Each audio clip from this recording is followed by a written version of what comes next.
Tafsir Al-Azhar Quran Surat Al-Ma'idah ayat 15 bagian ketiga. Dalam Injil tidak pernah tersebut bahwa Al-Masih menunggang kuda putih, hanya keledai. Sedang dalam sejarah hidup Muhammad SAW ada tersebut bahwa dia mempunyai juga tunggangan kuda putih. Di sini bertemu dan jelas sekali dua nama yang diberikan kepada Nabi Muhammad SAW, yaitu Setiawan dan Benar. Kedua nama itu adalah salinan dua kalimat bahasa Arab, yaitu Aminan wasodikon, Amin dan Sodik. Di dalam perjanjian baru yang bahasa Arab, Al-Ahdul Jadid, jelas ditulis Aminan wasodikon. Sekarang tidak dapatlah dielakkan bahwasanya Al-Amin dan As-Sodik itu ialah nama-nama yang disebut oleh masyarakat Arab di Mekah kepada Nabi Muhammad SAW jauh sebelum beliau menjadi Rasul. Bukankah masyarakat Quraisy yang memberinya gelar Al-Amin karena dia telah dapat memenuhi harapan kaumnya ketika dia dapat mendamaikan suku-suku yang berselisih. Dan bukankah mereka pula yang menggelari Sodik, seorang yang benar atau jujur, karena baik budinya dalam pergaulan dan jujurnya dalam perniagaan. Al-Amin dan As-Sodik itu telah disalin ke dalam perjanjian baru bahasa Indonesia dengan Setiawan dan Benar, salinan yang boleh dikatakan tepat. Kemudian itu dijelaskan pula bahwa yang Setiawan dan Benar itu telah memutuskan hukum dengan keadilan, sebab beliau telah dapat memimpin suatu masyarakat, bahkan mendirikan satu kekuasaan, sehingga berkali-kali beliau telah menjatuhkan hukum yang adil dan berlaku wibawa hukum itu dengan kuat kuasanya. Sedangkan Nabi Isa Al-Masih tidaklah sampai dapat membentuk kekuasaan itu. Bahkan beliau mengelak dengan kata beliau yang terkenal, berikan hak Allah kepada Allah dan berikan hak Kaisar kepada Kaisar. Karena beliau insaf bahwa tanah airnya di waktu itu di bawah naungan kerajaan Romawi. Dan orang berkuda putih itu dikatakan mengadakan peperangan dan sudah menjadi pegangan hukum sejak manusia beroleh kemajuan kemasyarakatan sampai sekarang, bahwasanya yang berhak mengadakan peperangan hanyalah seorang kepala suatu negara. Dan Nabi Muhammad SAW selama hidupnya, terutama setelah pindah ke Madinah, memang telah mengadakan peperangan. Sedang Isa Al-Masih tidak pernah sanggup melakukannya, meskipun dia pernah berkata, janganlah kamu sangkakan aku datang membawa keamanan di atas bumi ini.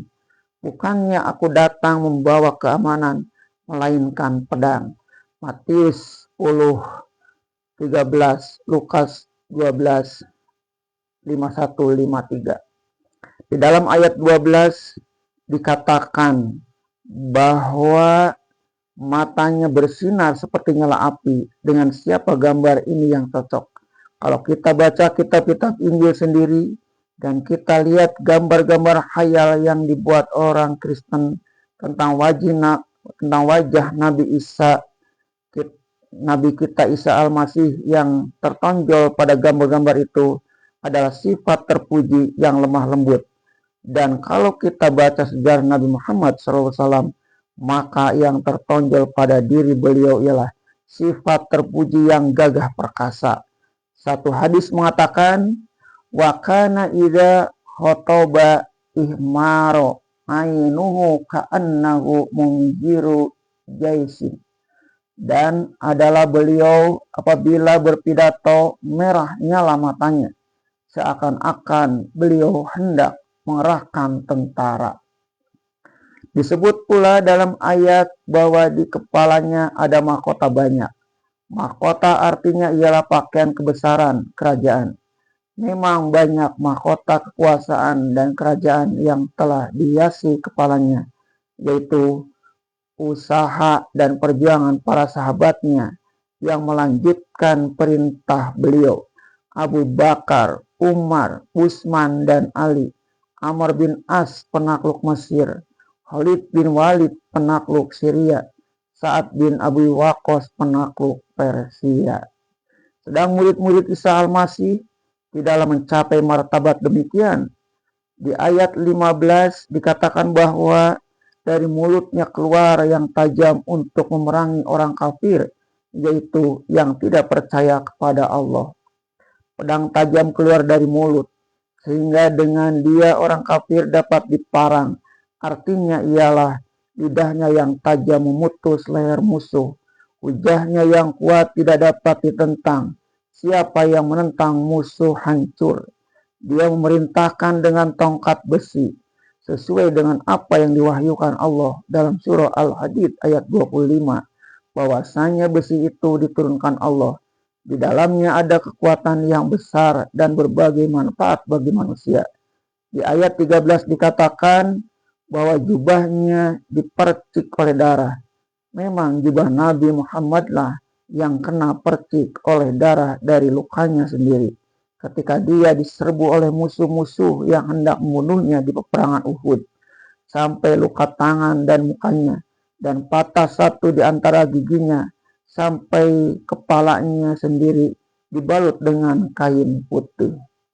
Tidak dapat ditafsirkan bahwa jubah berdarah itu adalah pakaian Yesus, sebab di dalam keempat Injil tidak disebutkan bahwa jubahnya kena percikan bekas tangannya dipaku, melainkan pakaian dan jubahnya telah ditinggalkan lebih dahulu sebelum dia disalib. Dan telah dia disalib, pakaian itu dibagi-bagi oleh yang menyalibnya dengan membuang undi. Hanya satu yang jadi pegangan kuat orang Kristen untuk menafsirkan orang berkuda putih itu ialah Isa Al-Masih, yaitu dalam ayat 13 disebutkan namanya kalam Allah. Tetapi perkataan kalam Allah ini tidaklah khusus untuk Isa Al-Masih, melainkan untuk sekalian Rasul yang diutus Allah ke dunia ini. Sebab mereka diangkat menjadi Rasul adalah atas kehendak dan perintah atau kalam Allah. Inilah kita kemukakan dua contoh yang sekarang masih terdapat. Semuanya masih tertulis meskipun ketika memindahkan dari satu bahasa ke bahasa yang lain. Kadang-kadang dicoba juga memilih kata-kata yang akan membuat samar maksud artinya yang semula.